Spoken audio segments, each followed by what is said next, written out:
இதுதான் தலைவரோட ரசிகர்களுக்கும் விஜய் ரசிகர்களுக்கும் உள்ள வித்தியாசம். அதாவது விஜய் ரசிகர்கள் சமீபத்தில் கலந்துக்கிட்ட அந்த போராட்டத்தில் பொது சொத்தெல்லாம் சேதப்படுத்திட்டாங்க அப்படின்னு செய்திகள்லாம் வெளியாகிட்டு இருந்தது. நீங்கள் பார்த்துருப்பீங்க. நிறைய அந்த சாலையில் வச்சுருக்கிற தடுப்பு கம்பிகள் எல்லாம் உடைச்சி எறிஞ்சிருக்காங்க. எதுக்கு அவ்வளோ பதட்டம், எதுக்கு அவ்வளோ ஒரு ஆர்ப்பாட்டம், எதுக்காக நம்ம போராடுறோம் அப்படிங்கிறதே இல்லாமல் விஜயை பார்க்கணும், அவர்கிட்ட முன்னாடி நிற்கணும் அப்படிங்கிறதுக்காகவே முந்தி அடித்து எல்லாத்தையும் இப்படி உடச்சி தள்ளியிருக்காங்க. அது மட்டும் இல்லாமல் இவங்க இப்போ தான் இப்படி பண்ணுறாங்களான்னா கிடையாது, எல்லா இடங்கள்லையுமே இது போல் நடந்துட்டு தான் இருக்குது.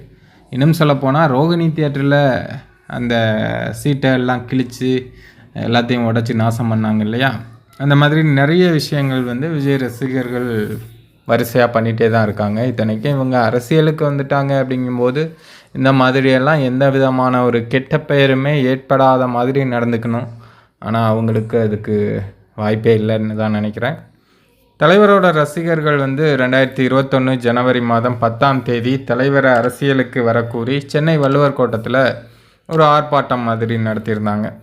இதில் கலந்து கொள்ள பல மாவட்டங்களில் இருந்தும் பஸ் மற்றும் வேன் பிடித்து சென்னை நோக்கி பல ரசிகர்கள் வந்திருந்தாங்க. இத்தனைக்கும் சொல்லப்போனால் ஏகப்பட்ட பெண்களும் வந்திருந்தாங்க.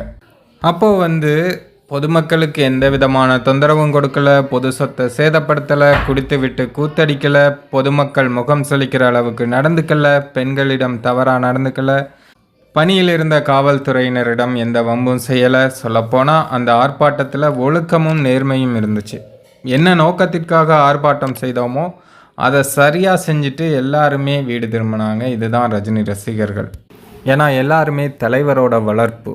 தலைவரை பார்த்து அணுவாக ரசித்து வளர்ந்தவங்களுக்கு எப்போதுமே நியாயமும் நேர்மையும் தான் முதல் கடமையாக இருக்கும். அதுதான் தலைவரோட ரசிகர்கள்.